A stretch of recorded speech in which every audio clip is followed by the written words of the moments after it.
아시아의 개발도상국으로 가라고요? 여기 한 건축 사무실이 소란스러운데요. 무슨 일이 일어나는지 알아보러 갈까요? 잠깐. 그 전에 좋아요와 구독은 영상 제작과 사연자에게 큰 힘이 됩니다. 안녕하세요. 저는 영국의 건축가 사라 애쉬워스입니다. 아마 처음에는 믿기 힘드실 거예요. 저 역시도 이런 경험을 하게 될 줄은 꿈에도 몰랐으니까요. 런던의 유서 깊은 건축학교를 졸업하고 세계적인 건축회사에서 일하던 제가 어떻게 모든 생각이 바뀌게 되었는지, 제 인생의 터닝포인트가 된 그 도시에서의 경험. 그럼 오늘의 사연 시작합니다. 서울이요? 정말 서울로 가야 하나요? 제 목소리에 담긴 실망감을 감추지 못한 채 팀장님의 얼굴을 바라보았습니다. 런던에서 가장 유서 깊은 건축학교를 졸업하고 세계적인 건축회사에 입사한 지 이제 겨우 1년. 저는 파리나 뉴욕 혹은 최소한 싱가포르 정도를 기대했는데 말입니다. 사라. 지금 서울은 아시아에서 가장 주목받는 도시 중 하나야. 우리 회사의 새로운 프로젝트를 맡길 만큼 충분히 중요한 곳이지. 팀장님의 말씀에 겉으로는 고개를 끄덕였지만 속으로는 전혀 납득이 되지 않았습니다. 저는 서구의 찬란한 건축 역사 속에서 공부했고 현대 건축의 모든 혁신적인 변화도 서구에서 시작되었다고 배웠습니다. 아시아의 작은 나라가 무슨 대단한 것을 보여줄 수 있을까요? 사무실로 돌아와 자리에 앉아 한국에 대해 검색해 보았습니다. 화면에 떠오른 서울의 야경은 그저 네온사인으로 가득한 번잡한 도시처럼 보였고 전통 건축물들은 중국이나 일본의 것과 크게 다르지 않아 보였습니다. 건축가로서 저의 경력에 도움이 될 만한 게 뭐가 있을지 의문이었습니다. 런던의 건축물들을 봐요. 세인트폴 대성당, 타워브리지, 빅벤까지. 수백 년의 역사와 문화가 고스란히 담겨 있잖아요. 서울에는 그런 게 있나요? 동료 건축가 제임스에게 투덜거리자 제임스는 한 번도 가본 적 없다며 어깨만 으쓱했습니다. 런던 건축계에서 서울은 그저 먼 나라의 이름일 뿐이었습니다. 프로젝트 브리핑이 시작되고 저의 우려는 더욱 깊어졌습니다. 서울의 신도시 개발 프로젝트라니 아마도 낡은 시설들을 현대화하는 기초적인 작업이겠지요. 제가 배운 고급 건축 기술은 필요도 없을 것 같았습니다. 사라, 이번 프로젝트는 3개월 예정이에요. 서울시청과 긴밀하게 협력해야 하니 현지 문화도 잘 배워오길 바래요. 부사장님의 말씀에 공손히 고개를 숙였지만 속으로는 한숨이 나왔습니다. 3개월이나 그곳에 있어야 한다니. 런던의 제 아파트, 주말마다 가는 코벤트 가든의 카페, 친구들과의 브런치 약속들. 모든 것을 포기해야 한다는 생각에 우울해졌습니다. 출발 전날 밤 짐을 싸면서도 내심 불안했습니다. 구글 지도로 본 서울은 그저 빽빽한 고층 빌딩들로 가득한 회색빛 도시였습니다. 제가 사랑하는 런던의 우아한 거리들, 역사가 살아 숨쉬는 건축물들과는 너무나 달랐습니다. 적어도 호텔은 하얏트나 힐튼이었으면 좋겠네요. 짐을 정리하며 중얼거렸습니다. 아시아의 개발도상국에서 3개월을 보내야 한다는 생각에 한숨이 절로 나왔습니다. 창밖으로 보이는 런던의 밤거리가 그 어느 때보다 아름다워 보였습니다. 책상 위에는 프로젝트 자료들이 가지런히 정리되어 있었습니다. 서울 스마트시티 프로젝트라는 제목이 적힌 문서를 펼쳐보았지만 그저 과대 포장된 홍보 문구처럼만 느껴졌습니다. 현대적인 도시 설계, 첨단 기술의 집약체? 그저 서구의 기술을 따라하는 수준이겠지요. 침대에 누워 천장을 바라보며 생각했습니다. 런던 건축계에서 쌓아온 저의 경력이 이제 겨우 시작인데 하필 이런 시기에 서울행이라니. 더구나 저는 아시아 문화는 물론 한국어도 전혀 모릅니다. 의사소통은 어떻게 하고 현지 음식은 어떻게 먹고. 걱정이 꼬리에 꼬리를 물었습니다. 그래도 이력서에는 국제 프로젝트 경험이라고 적을 수 있겠죠. 스스로를 위로하며 눈을 감았습니다. 하지만 잠은 쉽게 오지 않았습니다. 머릿속에는 온통 부정적인 생각들 뿐이었으니까요.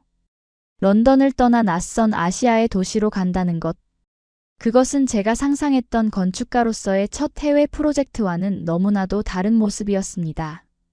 그렇게 다음날 12시간의 비행 끝에 인천국제공항에 도착했습니다.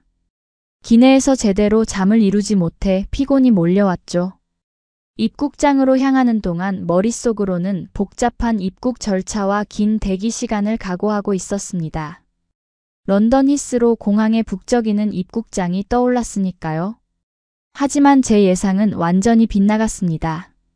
입국장에 들어서자 안내 로봇이 자연스러운 영어로 인사를 건네며 생체인식 게이트로 안내했습니다. 여권을 스캔하고 얼굴 인식을 하는데 걸린 시간은 고작 30초. 히스로 공항에서 항상 겪었던 길고 지루한 대기줄은 어디에도 없었습니다. 이건 뭔가 잘못됐나? 혼잡한 아시아의 공항을 예상했던 저는 당황스러웠습니다. 입국장을 빠져나오자 또 다른 놀라움이 기다리고 있었죠. 터미널 간 이동을 위한 자율주행 셔틀버스였습니다. 운전자 없이 정확한 경로를 따라 움직이는 모습에 눈을 의심했습니다. 아, 이해했어요. 이건 분명 올림픽이나 국제행사를 위해 만든 전시용 시설이겠죠? 주변의 한국인들에게는 이 모든 것이 너무나 자연스러워 보였지만 저는 여전히 의심의 눈초리를 거두지 못했습니다. 공항은 어느 나라나 관문이니까 특별히 신경 쓴 것이라 생각했죠. 실제 도시의 모습은 분명 다를 거라고 믿었습니다. 짐을 찾아 세관을 통과하는 과정도 놀라웠습니다. 제 짐의 위치를 실시간으로 알려주는 앱, AI 기반의 세관 신고 시스템. 모든 것이 제가 알던 공항의 모습과는 달랐습니다. 런던의 최첨단 시설이라고 자부하던 히스로 공항이 갑자기 구식처럼 느껴졌죠. 공항에서 나오는 길, 스마트폰으로 교통카드를 등록하고 공항철도를 탔습니다. 차량 내부의 깔끔함과 정숙성에 다시 한번 놀랐습니다. 런던의 지하철은 시끄럽고 불편한데 이곳의 열차는 마치 고급 호텔의 로비처럼 조용하고 쾌적했으니까요.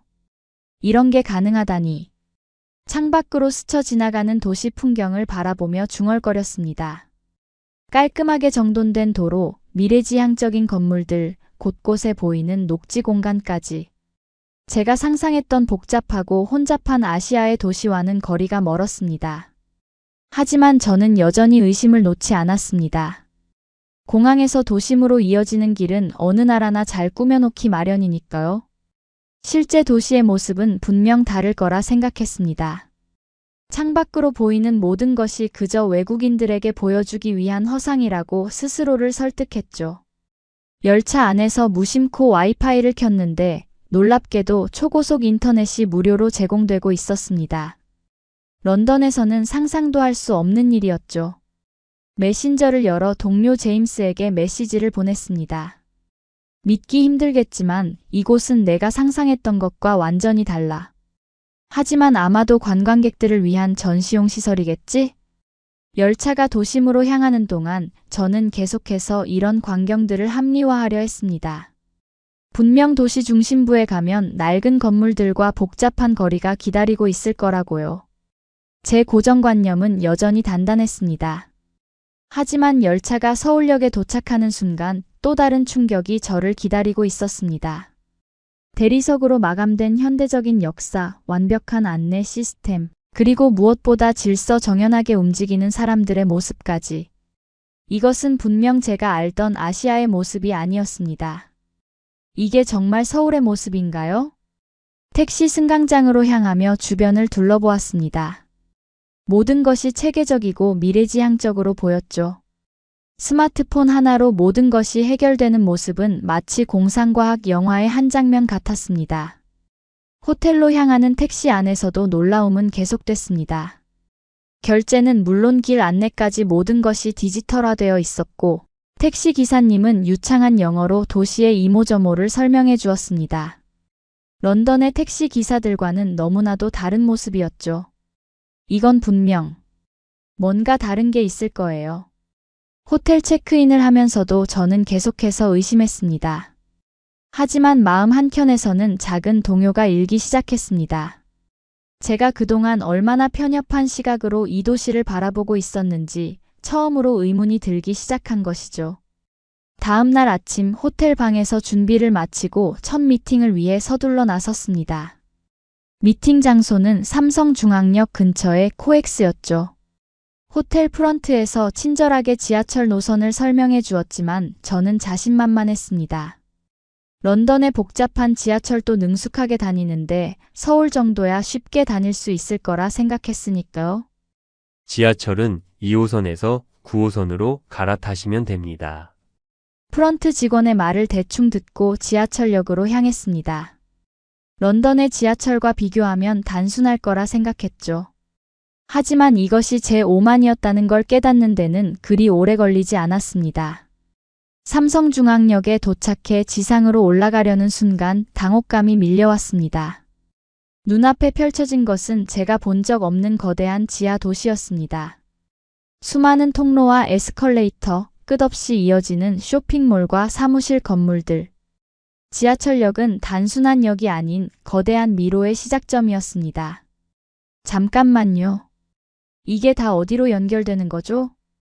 시계를 보니 미팅 시간까지 40분. 여유롭다고 생각했던 시간이 갑자기 턱없이 부족하게 느껴졌습니다. 주변에 안내 표지판은 많았지만 너무 많은 정보가 오히려 혼란을 가중시켰죠. 무역센터, 컨벤션센터, 쇼핑몰, 호텔. 모든 것이 지하로 연결되어 있었습니다. 초조함이 밀려왔습니다. 런던이었다면 그냥 지상으로 나가서 건물을 찾으면 됐을 텐데 이곳은 달랐습니다. 지하 공간이 마치 도시 자체였으니까요. 이리저리 걸어보았지만 모든 곳이 비슷해 보였습니다. 같은 장소를 몇 번이나 맴도는 것 같았죠. 이러다가 정말 늦겠어. 식은땀이 흘렀습니다. 첫 미팅부터 늦는다면 제 프로페셔널리즘은 어떻게 되는 걸까요? 런던에서는 한 번도 이런 실수를 한 적이 없었는데 초조함에 손바닥까지 땀이 나기 시작했습니다. 그때 문득 호텔에서 받은 안내 책자가 떠올랐습니다. 거기에 코엑스 내부 길찾기 앱을 다운로드하라는 내용이 있었죠. 당시에는 그 정도는 필요 없겠지 하고 무시했던 것을 후회하며 서둘러 앱을 설치했습니다. 현재 위치를 확인 중입니다. 앱이 실행되자 놀라운 일이 벌어졌습니다. 제 현재 위치가 정확하게 표시되었고 목적지까지의 경로가 상세하게 나타났죠. 가장 가까운 에스컬레이터의 위치, 이동해야 할 방향, 심지어 도보 시간까지 완벽하게 알려주었습니다. 왼쪽 에스컬레이터를 이용해 지하 1층으로 이동 후 무역센터 방향으로 200m 직진하세요. 앱의 안내를 따라 이동하면서 점점 안도감이 밀려왔습니다. 복잡해 보였던 지하 공간이 하나의 체계적인 시스템으로 보이기 시작했죠. 에스컬레이터에서 내려다 보이는 광장, 자연스럽게 이어지는 쇼핑 공간, 그리고 무역센터로 향하는 넓은 통로. 모든 것이 완벽하게 설계되어 있었습니다. 와, 이건 정말 대단하네요. 목적지에 도착하고 보니 아직 10분이나 남아 있었습니다. 안도감과 함께 이 거대한 지하 도시에 대한 경외감이 밀려왔죠. 이곳은 단순한 지하철역이나 쇼핑몰이 아닌 완벽하게 설계된 미래형 도시였습니다. 미팅실로 향하면서 고개를 들어 천장을 바라보았습니다. 자연광을 끌어들이는 천창, 쾌적한 공기, 완벽한 동선. 이 모든 것이 우연이 아닌 철저한 계획과 첨단 기술의 결과물이라는 걸 깨달았습니다. 처음에는 불안하고 두려웠던 임의로 같은 공간이 이제는 하나의 예술 작품처럼 느껴졌습니다. 건축가로서 이런 공간을 보지 못했다면 제 시야가 얼마나 좁았을까요? 영국의 전통적인 건축물만이 최고라고 생각했던 제 오만함이 부끄러워지는 순간이었습니다. 첫 미팅은 예상과 전혀 다른 방향으로 흘러갔습니다. 회의실에 들어서자 벽면 전체가 디지털 스크린으로 변했고 서울시의 스마트 시티 시스템이 실시간으로 펼쳐졌습니다. 도시 전체가 마치 살아있는 유기체처럼 움직이는 모습에 입이 떡 벌어졌죠. 이게 정말 실시간 데이터인가요? 화면에는 도시의 교통량, 에너지 사용량, 대기질 데이터가 실시간으로 업데이트되고 있었습니다. 런던의 도시 관제 시스템과는 차원이 달랐죠. 특히 놀라웠던 건 쓰레기 처리 시스템이었습니다. 지하에 설치된 자동 쓰레기 수거 파이프를 통해 쓰레기가 자동으로 분리수거되고 처리되는 과정을 직접 확인할 수 있었습니다. 각 가정의 쓰레기통이 LOT 센서와 연결되어 있어서 쓰레기 양을 실시간으로 모니터링하고 수거 일정을 최적화합니다. 프로젝트 매니저의 설명을 들으며 고개를 끄덕였습니다. 런던에서는 여전히 쓰레기 수거차가 길거리를 돌아다니며 수동으로 수거하고 있는데 이곳은 이미 미래의 시스템을 구현하고 있었던 거죠. 점심시간 한국인 동료 민지와 함께 근처 전통시장을 방문했습니다. 현대적인 빌딩 숲 사이에 자리 잡은 전통시장의 모습이 의아했지만 그곳에서 또 다른 놀라움을 발견했습니다. 전통적인 시장 분위기를 유지하면서도 모든 가게가 디지털 결제 시스템을 갖추고 있었고 시장 내 모든 상품의 원산지와 가격 정보를 스마트폰으로 즉시 확인할 수 있었죠. 전통과 현대의 조화라. 이런 방식은 생각해보지 못했네요. 민지는 웃으며 말했습니다. 우리는 오래된 것을 지우지 않아요. 대신 새로운 것과 조화를 이루게 만드는 거죠. 오후에는 도시재생 프로젝트 현장을 방문했습니다. 오래된 공장 지역이 친환경 주거단지로 변모하는 과정을 지켜보며 또 한 번 충격을 받았습니다. 건물 외벽에 설치된 수직 정원, 태양광 패널이 설치된 지붕, 빗물을 재활용하는 시스템까지 모든 것이 미래지향적이면서도 실용적이었습니다. 이 건물들은 모두 디지털 트윈 기술로 관리됩니다. 건물의 모든 상태를 실시간으로 모니터링하고 예측할 수 있죠. 프로젝트 매니저의 설명을 들으며 고개를 끄덕였습니다. 런던의 많은 건물들이 여전히 아날로그 방식으로 관리되고 있다는 사실이 새삼 부끄러워졌습니다. 저녁이 되자 도시는 또 다른 모습을 보여주었습니다. 스마트 가로등이 보행자의 움직임에 따라 밝기를 자동으로 조절하고 긴급 차량이 지나갈 때면 신호등이 자동으로 제어되었습니다. 심지어 횡단보도는 보행자의 속도를 감지해 신호시간을 자동으로 조절했죠. 호텔로 돌아오는 길 한강변을 걸으며 생각에 잠겼습니다. 강변을 따라 이어진 자전거 도로에는 실시간으로 이용자 수를 체크하는 센서가 설치되어 있었고 공기질 측정기가 시민들의 건강한 운동을 도왔습니다. 이게 바로 진정한 스마트 시티구나. 중얼거리며 걸음을 멈추고 도시를 바라보았습니다. 고층 빌딩 사이로 보이는 고궁의 기와지붕, 현대적인 디자인의 다리 아래로 흐르는 한강, 그리고 그 모든 것을 하나로 연결하는 보이지 않는 디지털 신경망까지. 이 도시는 과거와 현재, 미래가 완벽한 조화를 이루고 있었습니다. 노트북을 펴고 오늘 본 것들을 정리하면서 제 건축관이 얼마나 좁았는지 다시 한번 깨달았습니다. 아름다움은 단순히 건물의 외관이나 역사적 가치에만 있는 것이 아니었습니다. 사람들의 삶을 더 편리하고 지속 가능하게 만드는 것, 그것이야말로 진정한 건축의 가치라는 걸 이제야 이해하게 된 것입니다. 한국에 온 지 2주가 지난 어느 날 아침, 창밖으로 쏟아지는 빗줄기를 보며 걱정이 밀려왔습니다. 기상청에서는 시간당 100mm가 넘는 폭우가 예상된다는 경보를 보냈다고 하는데 오늘은 중요한 현장 답사가 있는 날이었거든요. 이런 날씨에 현장 답사를 진행해도 될까? 걱정스러운 마음으로 스마트폰을 확인하던 중 갑자기 긴급 재난 문자가 울렸습니다. 놀랍게도 문자는 영어로도 전송되어 왔죠. 침수 위험 지역과 우회 경로, 가까운 대피소 위치까지 상세하게 안내하고 있었습니다. 민지, 오늘 답사는 어떻게 되는 건가요? 동료 민지에게 전화를 걸자 민지는 이미 상황을 파악하고 있었습니다. 서울시 통합관제센터에서 실시간으로 상황을 모니터링하고 있다면서 오히려 이런 날이야말로 서울의 스마트 시티 시스템을 제대로 볼 수 있는 기회라고 했죠. 사라 통합관제센터로 와보세요. 놀라운 걸 보여드리게요. 반신반의하는 마음으로 택시를 탔습니다. 빗줄기는 더욱 거세졌지만 도로는 놀랍도록 질서정연했습니다. 실시간으로 업데이트되는 내비게이션이 침수 위험 구간을 피해 최적의 경로로 안내했고 스마트 가로등은 시야 확보를 위해 자동으로 밝기를 조절했습니다. 통합관제센터에 도착하자 마치 영화 속 한 장면 같은 광경이 펼쳐졌습니다. 거대한 스크린 월에는 서울 전체의 실시간 상황이 입체적으로 표시되어 있었죠. AI가 분석한 침수 위험 지역이 빨간색으로 표시되고 그에 따라 교통 흐름이 실시간으로 조정되는 모습이 보였습니다. 보세요. 이건 단순한 관제 시스템이 아닙니다. 관제센터 책임자의 설명이 이어졌습니다. 도시 전체에 설치된 수만 개의 센서가 실시간으로 데이터를 수집하고 AI가 이를 분석해 최적의 대응을 만들어낸다고 합니다.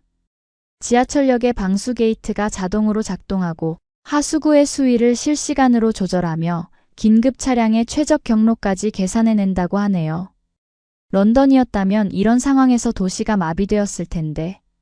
중얼거리는 제 말에 민지가 미소를 지었습니다. 우리는 2022년 강남역 침수 사태 이후 이 시스템을 본격적으로 구축했어요. 시행착오도 많았지만 이제는 세계에서 가장 앞선 재난 관리 시스템을 갖추게 됐죠. 창밖으로 보이는 도시는 마치 살아있는 생명체처럼 움직이고 있었습니다. 빗물 펌프장이 자동으로 가동되고 지하차도의 차단벽이 올라가며 시민들에게 실시간 대피 경로가 전송되는 모습까지 모든 것이 완벽한 조화를 이루며 작동했습니다. 이게 바로 진정한 스마트 시티구나. 감탄사가 절로 나왔습니다. 이것은 단순한 기술의 과시가 아닌 시민의 안전과 생명을 지키기 위한 체계적인 시스템이었습니다.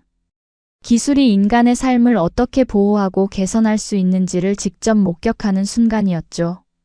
폭우는 계속되었지만 도시는 침착하게 대응해 나갔습니다.